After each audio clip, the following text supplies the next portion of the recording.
اور جو تھوڑا ہم شکر یا گڑ کی شکل میں میٹھا لے لیں تو وہ ہماری بھوک کی شدت کو کم کر دیتا ہے صحیح، اور اس سے ہم کم تناول فرماتے ہیں. تو اس طرح ہمارا جو اوبیسٹی کی ٹینڈنسی ہے وہ اوور ایٹنگ کی شکل میں آ رہا ہے. ہمیں اندازہ ہی نہیں ہے کہ ہمیں کتنا چاہیے. ہم بھوک کے مطابق کھاتے ہیں, ہم ضرورت کے مطابق نہیں کھاتے. بالکل ٹھیک ہے. اچھا ڈاکٹر صاحب, بات کسی اور نہج پہ چلی جائے گی. ابھی ہم فوکس کرتے ہیں اسی بات کو کہ ماں کے لیے تیسرے مہینے سے وہ غذائیں جو آپ نے تجویز کی ہیں کہ استعمال کرنی چاہیے, جہاں پر اس کے دوسرے اعضاء بلڈ کر رہے ہیں وہاں پر اس کی ہڈیاں بھی بن رہی ہیں, جہاں پر اس کے وٹامن ڈی چاہیے اور کیلشیم کی مقدار اسے ایک مناسب مقدار میں چاہیے, تو اس کے لیے آپ نے سجیسٹ کیا ہے کہ وہ دودھ کا استعمال کرے اور مختلف جو غذائیں آپ نے تجویز کی ہیں وہ لیں.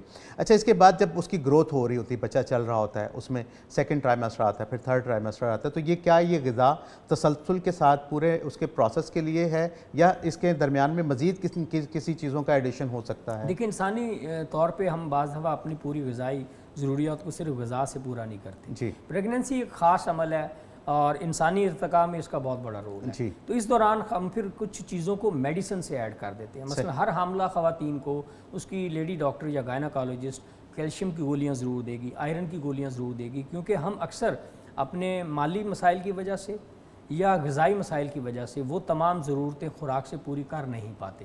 تو انہیں کہتے ہیں فورٹیفیکیشن. تو آپ ان میں اسپیشل فوڈز لے لیں, ایسی چیزیں اویلیبل ہیں جو ان میں رچ ہوتی ہیں, جیسے آپ کچھ خاص دودھ آتے ہیں, ٹھیک ہے, انشور پاؤڈر, یہ ایسی چیزیں ہیں جو کمرشلی اویلیبل ہیں, آپ ان کا استعمال کثرت سے کر سکتے ہیں. آپ اپنی خوراک میں اگر بڑھوتری نہیں کر سکتے تو پھر آپ گولیوں کی شکل میں, ایڈڈ وائٹامنس کی شکل میں انہیں لے سکتے ہیں. جیسے بہت ساری خواتین کو کیلشیم کی دوائیوں سے یا ساشوں سے بہت فائدہ ہوتا ہے. صحیح. اچھا ڈاکٹر صاحب, آپ کیا سمجھتے ہیں کہ جیسے خاتون کو اگر ان چیزوں کی ڈیفیشنسی نہیں ہے, خوراک بھی وہ پراپر لے رہی ہے, اس کے باوجود وہ ان میڈیسنز پر آ سکتی ہے؟ نہیں, اگر ہم اپنی خوراک سے, ہاضمے سے اور اپنی روزمرہ کی ضرورتوں کو پورا کرنے میں کامیاب ہوتے ہیں تو قدرت نے ہمیں ایک مکمل پیدا کیا ہے بنی نوع انسان کے تحت. تو اگر ہم یہ سب کچھ اپنی خوراک سے پوری کر لیں تو پھر آپ کو ایڈیشنل کسی چیز کی ضرورت نہیں ہوتی. ٹھیک. اچھا ڈاکٹر صاحب, پیدائش کا عمل ہو جاتا ہے, بچے کی پیدائش ہو جاتی, اور میں نے بہت سارے ریسز میں, بہت سارے لوگوں کے اندر, بہت ساری ڈفرینٹ کمیونٹیز کو میں نے آبزرو کیا ہے. میں نے دیکھا کہ جو ہمارے خیبر پختونخوا کے لوگ ہیں, ان کے یہاں جب بچوں کی پیدائش ہوتی ہے تو میں عام طور پر دیکھا میں نے ان کو کہ وہ بچوں کو ریپ کر دیتے ہیں. وہ بالکل اس کو بالکل ایسے بازو سیدھے باندھ کر, ٹانگیں سیدھی کر کے, تو وہ ان کو ریپنگ کر دیتے ہیں. تو کیا یہ جو پروسیس ہیں, یہ جو چیزیں ہیں, یہ ہڈیوں کو سیدھا کرنے میں, ان کو بیلنس رکھنے میں یا جسم کے پوسچر کو بہترین بنانے میں اپنا کردار ادا کرتے ہیں؟ ایک تو یہ کہ بچوں کی جو گروتھ ہے اس میں حرکت کا, موومنٹ کا, ایکسرسائز کا بہت رول ہے, اور یہ ہماری ساری زندگی تک رہتا ہے. جی. کچھ حد تک کہ جیسے آپ رات کو سوتے وقت اگر باندھ دیں تو وہ کوئی آکورڈ یا آڈ پوزیشن میں نہ سوئے, اس سے پریونشن ہو سکتی ہے. صحیح. ادروائز یہ نارمل جو زندگی کی ریکوائرمنٹ ہے وہ ہے حرکت میں برکت ہے. تو movement is required for body. بچے گرو کرتے ہیں بائی موومنٹس. یہ شرارتیں یہ اسی کا حصہ ہے جو اللہ تعالیٰ نے ڈالی ہوتی ہیں, اینڈ اسی طرح وہ سیکھتے ہیں, اسی طرح بڑھوتی کا عمل ہوتا ہے. تو سائنٹیفکلی یہ پروون چیز نہیں ہے, تاہم آپ اپنی روایت کے تحت تو باندھ دیں. جیسے کچھ لوگ سر پہ ایک سخت چیز باندھ دیتے ہیں, تو لیکن ایونچولی تو جو برین کی گروتھ ہے اس سے رک جاتی ہے. تو گروتھ کے لیے موومنٹ یا حرکت کا, کھیل کود کا, نشو و نما کا بہت ضروری عمل ہے, اور میرا خیال میں اس میں کچھ سائنٹیفک رول ہے. ڈاکٹر صاحب بہت شکریہ, لیکن اس سوال کو مزید آگے بڑھاتے ہیں. معزز خواتین و حضرات, یہاں پر وقت ہوا ایک مختصر سے وقفے کا, حاضر ہوتے ہیں اس وقفے کے بعد. کر دوائیں محبت دیتے ہیں پیغام صحت, کر دوائیں محبت دیتے ہیں پیغام صحت. Welcome back. معزز خواتین و حضرات, ہڈیوں کی نشو و نما اور ان کی غذا کے بارے میں گفتگو پروگرام میں جاری و ساری ہے. ڈاکٹر صاحب سے مزید کچھ جانتے ہیں. ڈاکٹر صاحب, ابھی بات ہو رہی تھی تو بعض خواتین کیا کرتی ہیں کہ پیدائش کے فوراً بعد بچوں کی ہڈیاں بنانے میں, یعنی ان کے پوسچر کو بہتر کرنے میں اپنا رول ادا کرنا شروع کر دیتی ہیں. کچھ بڑی دادیاں, نانیاں وہ چھوٹا سا ایک پوٹلی بناتی ہیں جس میں ریت بھری ہوئی ہوتی ہے, ایک تکیہ بنا کے وہ اس کا سر ٹکا دیتی ہیں کہ پیچھے سے سر جو ہے وہ خوبصورت بن جائے, سائڈ پہ نہیں لیٹنا, ایسے نہیں کرنا, ویسے نہیں کرنا. اس سارے عمل جو ہیں آپ کیا سمجھتے ہیں کہ کیا واقعی ہماری ہڈیوں کی نشو و نما میں اپنا کردار ادا کرتے ہیں؟ یہ بہت ضروری چیزیں ہیں, کیونکہ جو ہماری بچوں کی ہڈیاں ہوتی ہیں وہ بہت نرم ہوتی ہیں,